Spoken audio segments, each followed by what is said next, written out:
Hello friends, welcome to daily current affairs in 1 minute. પેરિસમાં para ઓલિમ્પિકમાં મોના અગ્રવાલે bronze જીત્યો. Para શૂટિંગમાં એક રાઇઝિંગ સ્ટાર. દેશભરમાં રાષ્ટ્રીય પોષણ સપ્તાહની ઉજવણી 1 સપ્ટેમ્બરથી 7મી સપ્ટેમ્બર સુધી. આ વખતે વિષય વસ્તુ તમામ માટે પૌષ્ટિક આહાર.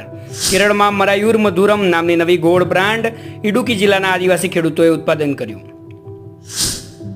આજે વર્લ્ડ કોકોનટ ડે, વિશ્વ નાળિયેર દિવસ 2 સપ્ટેમ્બરના રોજ ઉજવવામાં આવે છે. આ વખતની થીમ સર્ક્યુલર ઇકોનોમી માટે નાળિયેર મહત્તમ મૂલ્ય માટે ભાગીદારીનું નિર્માણ. જર્મનીના હેનોવરમાં યોજાયેલી બધીર શૂટિંગ સ્પર્ધામાં ભારતે 1 ગોલ્ડ, 2 સિલ્વર અને 1 બ્રોન્ઝ સહિત કુલ 4 મેડલ જીત્યા છે. સૈનિક શાળાઓમાં છોકરીઓને પ્રવેશ આપવાના નિર્ણયને પરિવર્તનકારી ગણાવતા ઉપરાષ્ટ્રપતિ શ્રી દહેરાદૂનમાં નેશનલ ઇન્ડિયન મિલિટરી કોલેજ આવેલી છે. કેન્દ્રીય ટેલિકોમ એક્ટ 2023ના નિયમોને સૂચિબદ્ધ કર્યા. ડિજિટલ ભારત નિધિ નામ આપવામાં આવ્યું.